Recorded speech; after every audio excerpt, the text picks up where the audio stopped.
Dumaan ang ilang minuto. Saka palang naramdaman ni na Shane at Ryan ang sobrang pangangalay at tila naglaho ang kalasingan ng binata dahil sa 3 beses siyang nakaraos at lahat ng iyon ay inilabas niya sa loob ni Shane.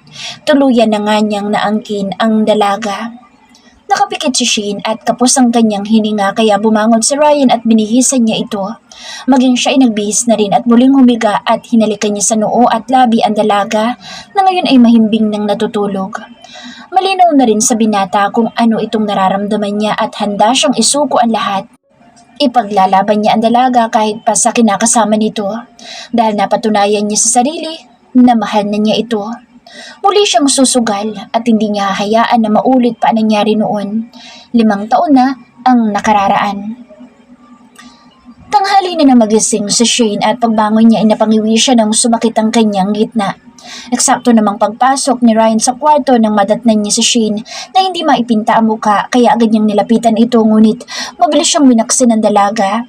Lihim na nasaktan si Ryan dahil ang buong akala niya ay magiging maayos na ang pakikitungo nito sa kanya pagkatapos nung nangyari kagabi. Umalis ka sa harap ko. Naalibadbaran ako sa pagmumukha mo. Saad ni Shane. At hindi naman nagpumilit si Ryan at tiningnan niya na lang ito na tumayo at naglakad ngunit agad siyang binuhat ng binata nang makita niya na may dugo sa short ng dalaga. Dahil sa pagmura ni Shane ng malakas ay pumasok na rin si Nanay Esme at kasama nito ang ilang kapitbahay. Hoy Shane, makamura ka naman dyan, parang wala lang nangyari kagabi ah. Hindi nga kami makatulog dahil abot sa bahay namin ng mga ungol mong sarap na sarap kay Ryan. Tapos ikaw pang galit? Singit ni Paning, ang kapitbahay niyang hiningan niya ng tulong kagabi. Naku, hindi lang abot sa bahay kundi sa buong baryo pa. Akala nga ni Kapitan, magsilayas kayo. Sigaw ng dalaga dahil gusto niyang maikubli ang sobrang kahihiyan niya ngayon. Gusto niya sisihin si Ryan ngunit hindi niya magawa dahil kagustuhan niya rin ang nangyari. Umalis naman ang mga ito nang si Ryan mismo ang nakiusap na lumabas na sila. Sinabunutan ni Ryan ang sarili nang mapag-isa siya sa kwarto at agad naman siyang tumahimik nang muling pumasok si Ryan at may dala itong pagkain at nilagay sa maliit na lamesa at saka inilagay sa harap niya. Kumain ka na baby. May kinuha kong doktor upang tumingin sa iyo dahil baka nasobrahan kita kagabi. Saad ni Ryan nang sinubukan ulit ni Shane na bumangon. Open your mouth baby. Ani Ryan na hawak ang kutsara at sinamaan ito ng tingin ni Shane at kahit na sobrang bad trip niya ngayon ay sinunod niya pa rin ito. Kahit naman kasi ganito lang siya ay alam niya kung paano pahalagahan ng grasya. Kaya tuwang-tuwa si Ryan nang maubos ito ni Shane. Hanggang sa marinig nila ang sigaw ni Nanay Esme mula sa labas na dumating na umano ang doktor na titingin kay Shane. Kaya lumabas si Ryan. Ngunit ganoon na lamang inis niya nang makilala ang lalaking pinadala ni Ray. At higit sa lahat ay magandang lalaki rin ang doktor at nakipagkamay ito sa binata. So, where's the patient? Where is she? Tanong ng doktor nang mapansin niyang nanatili lang sila sa labas ng bahay. How do you know that she is she? Direktang tanong ng binata at kinunutan niya pa ng noo ang kaharap. Reynaldo told me about you and the girl. So, ngunit hindi na pinatapos ng binata ang sasabihin ng doktor at agad niya itong prinangka. I changed my mind. Leave now. Pagtataboy ng binata at napamaang naman ng doktor dahil naglakbay pa ito ng ilang kilometro at espesyal pa siya kung tutuusin dahil ngayon niya lang ito ginawa sa buong buhay niyang panggagamot. Tapos ganoon lamang siya kung palayasin ng binata. What the hell, Ryan? Napiko na ang lalaki kay Ryan pero blanko lang na tinignan siya ng binata. She's mine. Ito lang maikli ngunit malaman na sinabi ni Ryan at nakapumulsa lang siyang hinahatid ng tanaw sa Steve. Matalik niya itong kaibigan ngunit hindi niya pa rin hahayaan na ito ang titingin sa dalaga. Kabisado niya ang kaibigan lalo na pagdating sa babae dahil wala itong sinasanto. Nagulat lang siya nang nakabalik na pala ito sa Pilipinas. Naging karibal niya ito noon kay Aryan pero parehas lang silang talo nang pinili ni Aryan si Matthew at Chuck niyang sa oras na makita ng kaibigan si Shane, agagawa ito ng paraan na mapalapit sa dalaga hanggang sa maagaw nito sa kanya at yun ang hindi niya hayaan na mangyari. Nasaan ang doktor? Agad na tanong ni Shane nang pumasok si Ryan sa loob na sabog ang kilay ngunit agad din namang ngumiti nang kinausap siya ng dalaga ng matino. Pinalis ko. pagtatapat ng binata. Nagtanong ulit si Shane kung bakit pero hindi na nagsalita si Ryan at kumuha na lang ito ng towel at binasa sa maligamgam na tubig at umupo siya sa harap ng dalaga at huhubaran sana siya nito nang mabilis na sinaway siya ng dalaga. Ano na naman bang gagawin mo? Talak na naman ni Shane. Upunasan lang kita. Sagot naman ni Ryan at hindi na pumalag si Shane dahil agad na nahubad ni Ryan ang suot niya. Imbes na umiwas ng tingin ay pinagmamasdan ng dalaga si Ryan na ngayon ay nakatitig sa nakabukaka niyang pagkababae at pinupunasan nito iyon sa kababanlawan sa planggana. Hindi na siya nahihiya dahil batid niyang maraming babae na rin ang naikama ni Ryan at saksi pa siya sa iba. Ilang babae nang nakatalik mo, Ryan? Hindi ko na mabilang at ang iba hindi ko na matandaan. Sagot agad ng binata. Iyong Aryan, berhen din ba siya? Lihim na napalunok ang dalaga nang mapahinto si Ryan. Huwag nating isala si Aryan sa mga ganitong bagay. Ibang-iba siya. Walang katulad. Parang kinurot ang puso ni Shane sa biglang pag-iba ng tono ng boses ni Ryan. Ganon ito ka-proud sa babae. Bigla ito naging seryoso at agad na tinapos ang ginagawa. Kaya si Shane na mismo ay nagtakip ng kumot dahil lumabas na agad ng kwarto ang binata. Nakatulog ang dalaga hanggang sa narinig niya si Nanay Esme na siyang gumising sa kanya. Si Ryan po. Agad niyang tanong dahil kanina hindi na bumalik ang binata matapos ang usapan nilang iyon. Umunta lang ng bayan, may bibilhin daw. Nandito na pala ang kumadrona titingin sa'yo. Sabi ni Nanay Esme at tumango na lang si Shane. Hindi naman siya buntis para suriin ang kumadrona pero marami ito mga bagay na nalalaman lalo na sa kalagayan niya. Kaya malaking tulong din ang matandang kaibigan ni Nanay Esme. Posible kang mabuntis, Neng. Saad ng matanda kaya namilog ang mga mata ni Shane at napahawak siya sa kamay nito. Hindi maaari. Ayoko mabuntis. Hindi pwede. May alam ka po ba na paraan para hindi ako mabuntis? Pag-aalala ni Shane. Tumango naman ang matanda at sinabi nito ang mga dahon-dahon na pwedeng lagain at inumin ng dalaga upang tuloy lang ang pagregla nito. Laking pasasalamat naman ni Shane at may lunas pa para mapigilan niyang may mamuo sa sinapupunan niya. Pero bakit ining ayaw mong mabuntis? Mahirap tumandang mag-isa lang sa buhay. Wala mag-aalaga sa'yo. Pag-uusisa ng matanda. Hindi naman sa ganoon. Siyempre pangarap ko din po na magkaroon ng sarili kong pamilya at mga anak. Pero hindi ko pinangarap na maging ama ay si Ryan. Ayoko magkaanak sa kanya. Kay Cardo lang. Sa Cardo lang ang gusto ko maging ama ng mga magiging anak ko. Dinig ng dalawang tenga ni Ryan ang sinabing iyon ni Shane dahil kanina pa siya nakatayo malapit sa pintuan kaya napakinggan niya ang lahat. Napabuntong hininga ng malalim si Ryan at ilang beses niyang iniisip ng mabuti ang ibinalita ng pinsan niyang si Ray kanina dahil nakapagkita siya sa bayan at hindi niya alam kung paano sasabihin kay Shane ang nangyari sa kinakasama nito o kung nasaan ito. Lumabas siya ng bahay at umupo sa bakuran at nag-isip ng mga plano kung paano masusolusyonan ang kanyang problema. Hanggang sa narinig ni Ryan ang pag-iyak ni Shane at kahit na naawa siya sa sitwasyon ng dalaga, ay wala naman siyang magagawa dahil kapag nilapitan niya ito ay baka mas lalo lang siyang kasuklaman. Nice place. Very relaxing. Napamulat lang ng mata ang binata nang marinig niyang boses ni Ray. Tumayo siya at sinalubong niya ito at napangiti siya nang makita si Dahlia, ang inaanak ng mommy niya at kalaro niya rin ito noong araw. Long time no see. How are you? Lumapit ang babae sa kanya at niyakap siya na mahigpit kaya gumanda rin siya. Pagkatapos ay hinampas siya nito ng malakas. Ouch! Umaktong nasaktan si Ryan at napahawak ito sa kanyang balikat at tumawa naman ang babae. Samantala ay umismid naman si Shane nang paglabas niya ng pinto ay aksaktong nakita niya ang mga kaganapan. Lumapit siya sa mga bagong dating at bigla siyang natuwa nang makilala ang babae. Ikaw? Halos sabay pa nilang sambit at pagkatapos ay nagtawanan sila. Wait, do you know each other? Sumingit si Ray at namangha ito sa dalawa. Oh, not really. I don't know her name yet. What's your name again? Nakangiting tanong sa kanya ng babae at napakamot naman sa ulo ang dalaga dahil hindi niya maintindihan ang accent nito. She can't understand English. Si Ryan ang sumagot sa sinabi ng babae at tumangutango naman ang babae at kinausap niya ito ng Tagalog kaya nagkaintindihan sila. Anong ginagawa niyo dito? Prangkang tanong ni Shane at si Ray ang sumagot. Ikaw, kumusta ka dito? Ito, buhay pa naman. Pabalang na sagot ng dalaga. Ngumisi naman si Rain habang si Ryan ay blanko lang ang mukha. Pagkatapos ay iniwanan niya ang mga ito dahil nagpatulong si Nanay Esme sa paghahanda ng hapunan. Pinipigilan niya magsalita kahit na kanina pa niya gustong tanungin si Nanay Esme tungkol kay Ryan. Ngunit nahihiya siya at baka ikwento pa ng ginang ito sa binata. Iya, pakitawag naman sila, kami kakain na. Pakausap nito habang naglalagay ng pinggan. Sinunod naman ni Shane ang sinabi nito at paglabas niya ay saka pa lang niya napansin na hapon na. Sinuong niya ang medyo matalahib at matirik na daan patungo sa hindi gaano katayog na bundok pero hiningal pa din siya at napatukod siya sa kanyang mga tuhod nang makarating siya doon. Pinapatawag na kayo ni Nanay Isme, kakain na daw.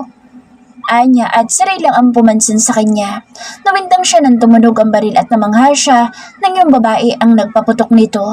Ngunit agad namang nagsalubong ang kanyang kilay nang lumapit pa si Ryan sa likod ng babae at iginaya nito kung paano humawak ng baril. Maging ang tamang tayo ng babae inayos ni Ryan at masasabi niyang niyayakap na ni Ryan ang babae dahil sa sobrang lapit ng mga katawan ng mga ito. Ikaw Shane, magpapaturo ka rin bang bumaril? Hindi nakapagsalita si Shane dahil nahihiya siya. Isa sa mga pangarap niya ay matutong humawak ng baril. Saka na lang siguro. Magaling naman si Cardong bumaril. Tuturuan naman niya ako kapag nakauwi na ako. Pagsasinungaling niya at sumeryoso naman ang mukha ni Ray. Hindi pa ba nasabi sa'yo ni Ryan ang tungkol sa boyfriend mo? Mas lalong kumunot ang noon ni Shane sa sinabi nito. Anong ibig mo sabihin? Direktahin mo ako? Ano nangyari kay Cardo ko? Napalakas ng boses ni Shane at napalingon niya sa kanya si Ryan. Tumingin muna si Ray kay Ryan at tumangulang si Ryan. Ano nga sabi? Nanggigigil pa si Shane at hawak pa nito ang damit ni Ray sa kakayugyug nito. Nahuli si Cardo na tumutulak ng droga at nakulong siya na 1 linggo sa selda pero nakatakas rin. At ang balita, may kumuhay kay Cardo ng mga sindikato at ano? Sabihin mong lagtas siya. Nangilid na ang mga luha ni Shane at namumula na rin ang buong mukha nito. Kinagamit siya ng mga sindikato laban sa amin. At kung magtagpo man ang mga landas namin ay tsak na magkakasagupaan kami at magkakamatayan. Ayon sa tauhan ko ay si Cardo ang ginawang leader ng grupo ng Black Magic. Ang Black Magic ay under ng mga maimpluwensyang tao. Negosyante at mga politikang matataas ang ranggo ang may hawak kay Cardo. Kalaban sila ng gobyerno. Ikaw, kayo, kalaban din ba kayo ng gobyerno? Tanong pabalik ni Shane. Hindi kami kaaway ng gobyerno pero hindi rin kami kakampi. May sarili kaming, wala akong pakialam sa inyo. Ang gusto ko lang ay mahanap si Cardo. Kapag nalaman niya mayaman na ako, ay magbabago na siya at susuko na siya. Papiyansahan ko siya. Pwede naman yun, di ba? Hindi ganoong kadali iyon. Pero ito lang ang may tutulong ko sa'yo. Nasa mabuting kalagayan si Cardo kaya huwag mo siyang alalahanin. Ipinakita ni Ray ang cellphone niya kung saan ay mga litrato ito na ipinasa ng tauhan niya at mukhang hindi naman nahihirapan si Cardo dahil nag-e-enjoy ito sa isang bar at tila piyesta sa mga alak at pulutan ng lamesa at may mga babaeng nakapaligid sa binata at nang babawiin na ni Ray ang cellphone ay pinigilan nito ni Shane at nang iswipe pa nito ay tumambad sa kanya na may katalik si Cardo sa sofa. I'm sorry, kasi naman ang kulit mo, sabi na ang tama na. Problemadong saad ni Ray. Ayos lang.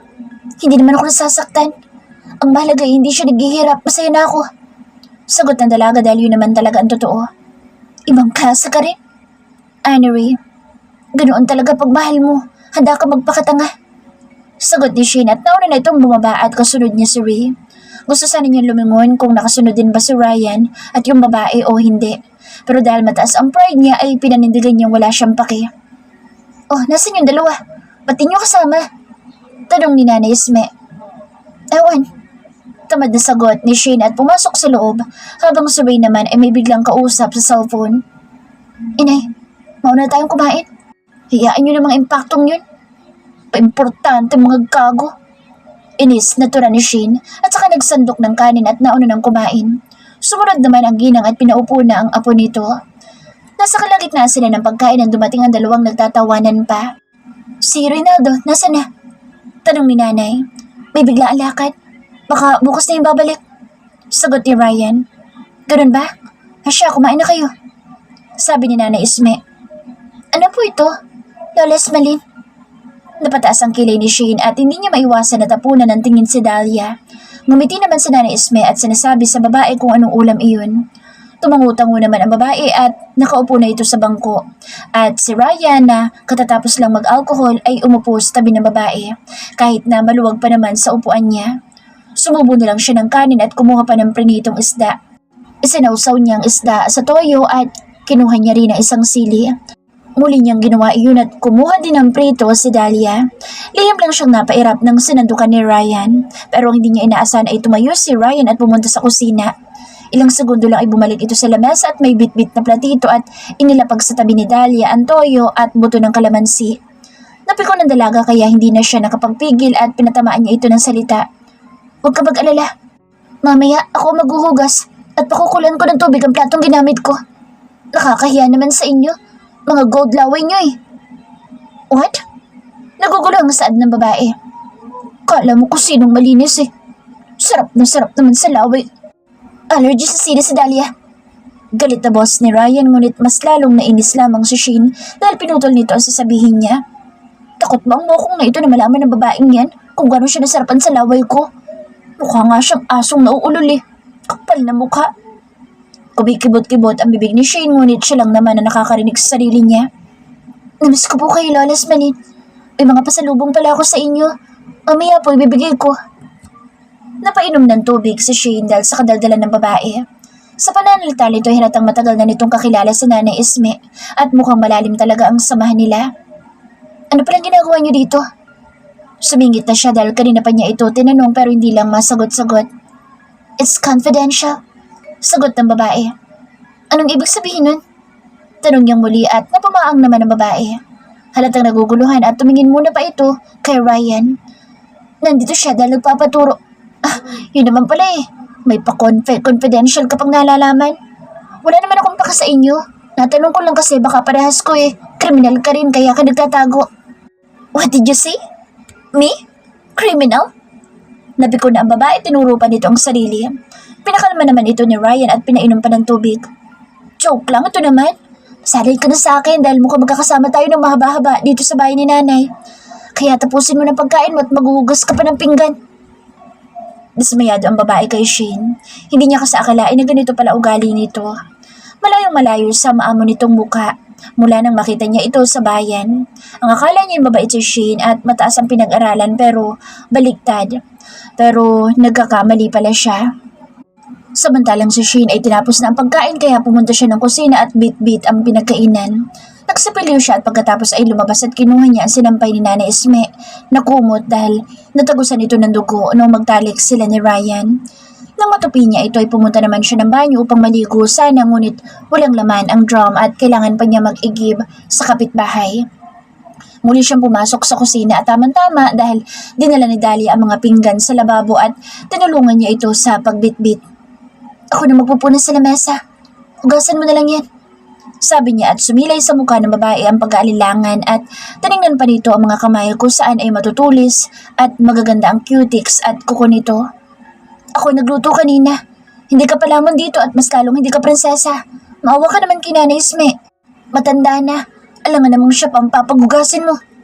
Taas kilay niyang sabi. Natahimik ang babae kaya agad niya itong hinawakan sa kamay at dinala sa lababo. Walang nagawa ang babae kundi sundin ang utos ni Shane. Kinuha pa niya ang mga kaldero at kaserola at inilagay sa lababo. Hugasan mo pa yan.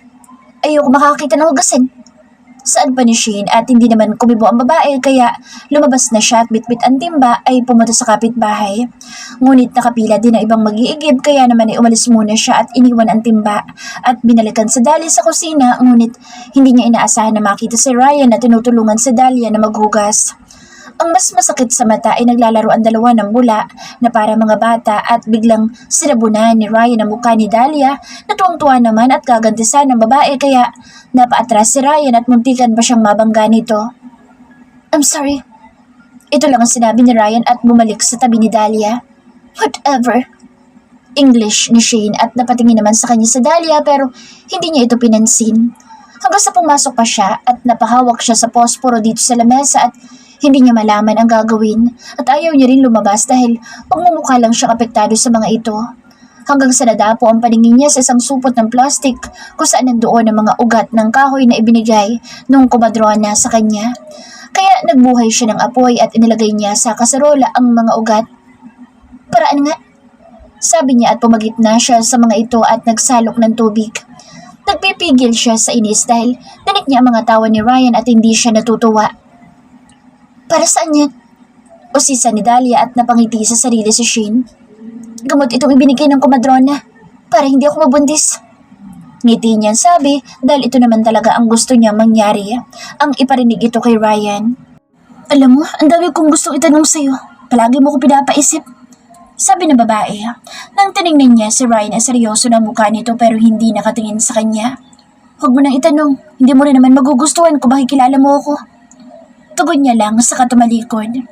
Pinapakaramdaman niya lang ang mga ito habang hinihintay niyang kumulo ang kanyang isinalang hanggang sa natapos na silang magugas ay wala nang narinig pa si Shane na kahit na ano paman. Napangisi siya sa sarili dahil halatang hindi nagustuhan ni Ryan ang kanyang sinabi at pinanindigan niya talaga ang pag-inom ng gamot na pamparegla. Kalahating oras din si Shane sa kusina bago siya lumabas. At nang balikan na niya ang timba ay wala na ito doon at nakita niyang si Ryan ang nag-iigib ng tubig. Pumunta siya sa duyan at naupo doon habang hinihintay niya si Ryan na matapos sa pag-igib. Ngunit naunahan siya ni Dahlia sa pagligo. Nang lumabas si Dahlia ay hinanda niya ang kanyang susuotin ngunit pagtingin niya sa drum ay wala ng tubig. Kinuha niya ang timba at nag-igib siya. Sa pangalawang beses niyang pag-igib ay sinadya niyang bitawan ang timba at natapon ng tubig dahilan para mapansin siya ni Ryan pero ang walang hiya ay wala man lang pakialam sa kanya. Sa uli pinili na lang ni Shane na maligo sa mismong balon at mas gugustuhin pa niyang panoorin ng mga manyak niyang kapitbahay kaysa ang mapugto sa galit kay Ryan. Sa banyo na siya nagbihis at pagpasok niya sa kwarto ay nakasalubong niya sa pintuan si Dahlia na nakasuot ng puting t-shirt ni Ryan at wala itong bra, kaya aninag sa manipis nitong suot ang utong nito. At konting galaw lang nito ay makikita na ang singit ng babae at kung sakali man ay walang kapintas-pintas sa katawan nito, lalo na sa puwet nitong matatambok. Hello! Nakangiti pang bati nito sa kanya at hindi niya magawang ngumiti pabalik. Tuluyan ang lumabas si Dahlia kaya pumasok na rin siya sa loob at naabutan niya si Ryan na nagsasara ng zipper nito. Napatingin ito sa kanya kaya agad siya umiwas ng tingin. Kapapalit lang yan, inanay kahapon. Hindi pa yan marumi. Wika ni Ryan. Hindi ko gusto ang kulay. Tugon niya at hindi na nagsalita si Ryan at lumabas na ng kwarto. Ikinabit na niya ang kortina at wala siya sa sarili. Kanina basta na lang hinablot niya ito upang may magawa siya para na rin makaiwas. Makaiwas? Ano bang iniiwasan ko? Napatingin sa salamin ang dalaga at pinasadahan niya ang sarili. Nakasuot siya ng maluwag na duster ni Nanay Esme, samantalang si Dahlia ay suot ang damit ni Ryan at hindi maiwasan ni Shane na ikumpara ang sarili sa babae. Kung siya nga na babae din ay humahanga sa kagandahan at sexy na katawan ni Dahlia, ano pa kaya si Ryan na lalaki? Shane, eto ang dalawa pang unan. Gusto kasi ni Dahlia na maraming unan kapag natutulog. Maluwag naman dito, kasya kayo. Mas lalong nabundol ang puso ng dalaga sa sinabi ni Nanay Esme. Bakit nga ba hindi niya naisip na dito matutulog ang bruhang iyon at magkakatabi pa sila? Langhiya. Shane's POV. Hindi ako mapalagay at hindi rin ako makagalaw sa aking kinahihigaan. Iminulat ko ang aking mata at nilingon ko sila na hindi ko kailangang galawin ang aking ulo. Kagad kong binawi ang aking tingin nang niyakap ni Dahlia si Ryan at unan pa niya ang braso nito. Malapit sila sa bintana at katabi ko si Dahlia at si Ryan sa gilid. Para kong kakapusin ng hininga at mabuti na lang ay nakasama sa akin ng panahon nang tumunog ang cellphone ni Dahlia at narinig kong mommy niyang kausap at binida niya si Ryan. Kaya para sila mag-asawa na may permiso sa magulang dahil hindi man lang nagtanong ang mommy niya nang makita sa video call na magkatabi sila. Lalabas muna ako. Tapusin yung pag-uusap niyo. Mga storbo kayo sa tulog. Saad ko at bumangon ako at lumabas ng kwarto para na rin hindi ako magmukhang bitter sa kanila. Dito ako sa ikinabit ni Ryan na gomang duyan. Nakatitig lang ako sa kawalan at lumilipad ang aking isip. Isa sa mga dahilan kung bakit hindi pwedeng basta ko nalang hayaan si Cardo ay hindi siya pwedeng mamatay dahil siya lamang ang nakakaalam sa buo kong pagkatao at kung saan talaga ako nanggaling. 10 taon nang agwat sa akin ni Cardo, kaya nung magkaisip ako ay nasa pangangalaga na niya ako. Ang sinabi niya lang sa akin noon ay sinama niya akong tumakas mula sa bahay ampunan at nang tinanong ko sa kanya ang mga magulang ko, sabi niya ay sasabihin niya sa akin sa tamang panahon. Pero noong nag-edad ako ng 19 ay pinuntahan ko ang ampunan at tinanong kung paano nila ako nakuha. Ang sabi nila ay ulila na ako at namatay ang mga magulang ko sa car accident. Pero ang sabi ni Cardo ay hindi daw yun totoo. Hindi ko alam kung sinong paniniwalaan ko sa kanila pero umaasa ako na isang araw ay sasabihin sa akin ni Cardo ang lahat, ang buo kong pagkatao. Nakatulog ako sa duyan kagabi pero namagising ako nandito na ako sa kwarto. Hindi naman siguro yun panaginip pero paano ko napunta dito? Pagbangon ko ay saka naman pumasok si Ray at agad ko itong tinanong kung anong ginagawa niya dito. At ang sagot niya lang ay kung sasama daw ba ako patungo sa bayan. Hindi ako kumibo at lumabas na ng kwarto. Nadatnan ko na may pagkain na takman sa labesa kaya umupo ako agad. Binigyan ako ni Ray ng tubig sa baso at umupo siya at nangalumbaba sa harap ko. Si Nanay Esme, tanong ko. Akala ko yung hanapin mo si Ryan at yung girlfriend niya. Ngumisi siya sa akin kaya inikutan ko siya ng mata. Nandun sila sa bayan, sa mansyon ni Dahlia. Baka matatagalan sila doon, kaya ako na muna inutusan ni Ryan na bantayan ka. Ako naman ang napangisi. Hindi na ako bata para bantayan pa. Kaya ko sarili ko kaya umalis ka na rin. Pagtataboy ko. Sino ka ba talaga, Shane? Salip ay ito ang sinabi niya. Hindi ko siya sinagot at tumayo na lang ako at hinugasan ang aking pinagkainan. Nang pumasok si Ray sa banyo ay umalis naman ako ng bahay at pinuntahan ko si Nanay Esme sa bukid dahil madalas ay nandoon ito kapag ganitong oras at hindi nga ako nagkamali dahil nakita ko si Nanay Esme na nag-aani ng mga kalabasa at kasama niya ang kanyang apo. Tumulong ako at marami kaming inani na iba't ibang gulay. Hapon na matapos kami. Anong plano niyo sa gulay, Nanay? Tanong ko. Ibebenta sa bayan. May suki ako roon, bibili niya lahat ng ito at siya na bahala sa tubo. Ate, samahan mo naman ako. Hindi nakakayanin ni Lolang bumaba ng bayan. Sasakay lang tayo sa kalabaw. Madilim na makarating kami sa bayan at sakay lang ako sa kariton at katabi ko ang mga gulay habang ang batang si Miko ang nakasakay sa kalabaw. Nang mabayaran kami ng suki nila ay agad akong niyaya ni Miko sa peryahan at agad ko siyang pinagbawalan pero ang sabi niya ay gagastusin niya lang ang perang para sa kanya at ang iba ay ibinigay sa akin para naman daw iyon kay Nanay Esme. Kaya sa huli sumama ako sa kanya. Hindi na ako bago sa peryahan dahil madalas kami ni Cardo noon laman ng ganitong sugal. Dahil na rin sa kakulitan ni Miko ay tumataya na rin ako at hangang-hanga sa akin ng mga tao dahil ang barya ko ay nagawa kong papel. Hanggang sa pinaalis kami sa peryahan dahil nandadaya na umano ako. Ate, bakit ang galing mo? Sugalera ka ba?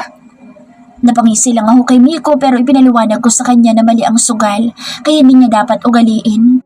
Pumunta naman kami sa plaza at mas marami mga tao.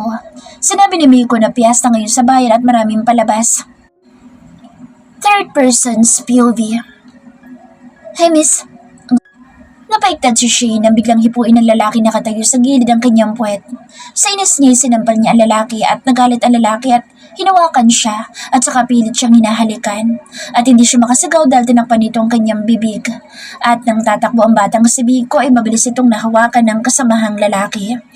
Kinakaladkad si Shane ng dalawang lalaki patungo sa kotse ngunit laking gulat nila nang may isang putok ng baril ang tumunog at naghihiyawan ng mga tao. Nakita niya na lang nang bumulaga sa lalaki sa sahig at kitang-kita niya ang napakadilim ng mga mata ni Ryan at namumula pa ang mukha nito. Bakas ang sobrang galit ng binata. Natulala siya nang binaril ni Ryan ang dalawang lalaki at bago pa dumating ang mga pulis ay binuhat na siya ni Ryan at isinakay sa kotse nito. So sobrang bilis ng pagpapatakbo ni Ryan ay halos liparin na nila ang kalsada hanggang sa nakauwi sila ng ilang minuto lang. Binuhat muli siya ni Ryan at pumasok sila sa loob. Binalibag siya nito sa sahig at napangiwi siya dahil matigas ang tabla at napakagulol na ang dalaga dahil muling bumalik sa kanya ang mga araw na halos patayin na siya ni Ryan at heto na naman sila. Ano pa bang kailangan mo sa akin at patuloy mo akong pinahihirapan? Ano? Tatakutin mo na naman ako? Papatayin mo na naman ako sa sindak mo? Malakas niyang sigaw sa binata na ngayon ay palakad-lakad sa harap niya habang hawak nito ang baril at napahilot ito sa sentido na halatang gulong-gulo na rin. Nang langunin siya nito ay napaatras ang dalaga nang makita na naman ang dating anyo ni Ryan. Bumalik na naman ang pagiging demonyo nito. Why are you so fucking hard-headed? Paano kung hindi kita nasundan? Paano kung na-rape ka ng mga demonyong iyan? Paano kung... di mamatay na kung mamatay? Sigaw niya at umigting naman ang panga ni Ryan at bigla nitong naabot ang pagitan nila at nakita niya na lang nang sinipsip ni Ryan ang kanyang leeg, sabay na pinunit ang kanyang damit. Ano ba? Bitawan mo ako! Pagpupumiglas niya ngunit bingi sa sobrang galit ang binata at naipon pa ang kanyang inis sa dalaga, kaya ngayon ay sisingilin niya ito.